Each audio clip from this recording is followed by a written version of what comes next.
সন্ধ্যার সময় যখন বাসায় কোনো খাবার থাকে না তখন কিন্তু দেখা যায় যে আমার প্রচণ্ড ক্ষুধা লাগে, কিন্তু যখন দেখা যায় যে আমার বাসায় অনেক কিছু খাবার আছে তখন আর খেতে মন চায় না।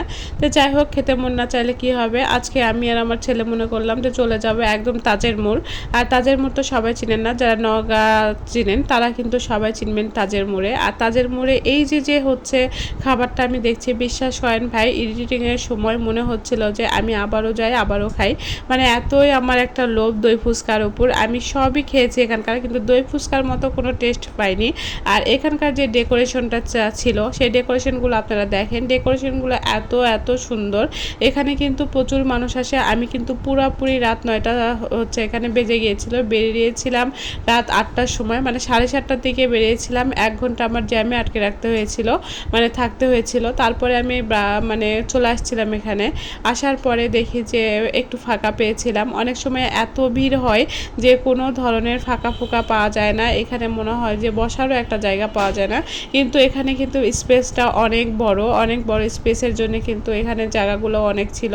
তারপরেও যখন কোনো অকেশন থাকে বা সন্ধ্যার সময় আসলে কোনো ধরনের জায়গা পাওয়া যায় না। আর এখানে আইসক্রিম থেকে কোল্ড ক্রিম থেকে শুরু করে আপনি ড্রিঙ্কস থেকে শুরু করে আপনি সব কিছু পেয়ে যাবেন এখানে। আপনার চটপটি হালিম থেকে শুরু করেও সব কিছু পেয়ে যাবেন, যার যেটা খেতে ইচ্ছা করে। কিন্তু এখানে নাগা ফুচকার থেকেও শুরু করে সব ধরনের ফুচকা পাওয়া যায়, কিন্তু আমার সবচাইতে ভালো লাগে দই ফুচকাটা, আর সবচাইতে দামটাও বেশি দই ফুচকাটা।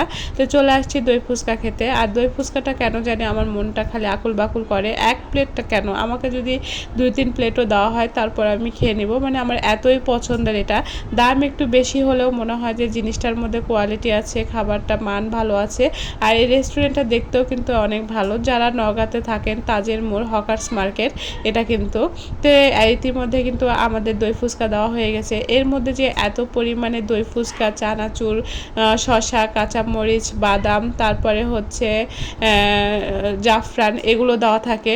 আর তার সাথে থাকে 4 রকমের হচ্ছে আপনার টকগুলা। আর এই টকগুলা বিশ্বাস করেন আপনি যদি খালি মুখেও খান একদম পানি চলে আসবে। আমি যখন ভিডিওটা এডিট করেছিলাম তখন কিন্তু আমার মুখে মনে হচ্ছে পানি চলে আসতেছে, এতটাই মজাদার। তো যাই হোক, আমার বাসা থেকে যে অনেক দূরে তাও না, আবার ধরতে গেলে দূরেই হয়।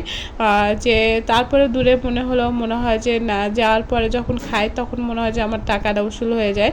আমার ছেলে ফুচকা তেমন একটা খায় না, কিন্তু এখানে আজকে প্রথম এসে ফুচকাটা খালো। আমি এখানে প্রায় আসি, কিন্তু আপনার ভাইয়ার সঙ্গে আসি, কারণ আমার ছেলে খুব একটা আসতে চায় না, কারণ ওই হচ্ছে বিরিয়ানি, পোলাও, ভাত এগুলোই বেশি পছন্দ করে। ফুচকা তেমন একটা পছন্দ করে না, টক ফুচকা চাইতে ওই একটু চটপটি খেতে বেশি পছন্দ করে। তো ও বলছে আমি ভাত খেয়ে আসছি, কোনো কিছু খাবো না। তো এদিকে আমার কিন্তু দেখতে দেখতে এতগুলো ফুচকা খাওয়া শেষ হয়ে গিয়েছিল। আজকে মনে করেছিলাম যে আসলে এত টাকায় কয়টা ফুচকা দেয় সেটা দেখবো। এত সময় লাগলো খেতে, কিন্তু একদমই সময় লাগে নাই, মুখে টপাটপ দিলাম আর খেয়ে ফেললাম।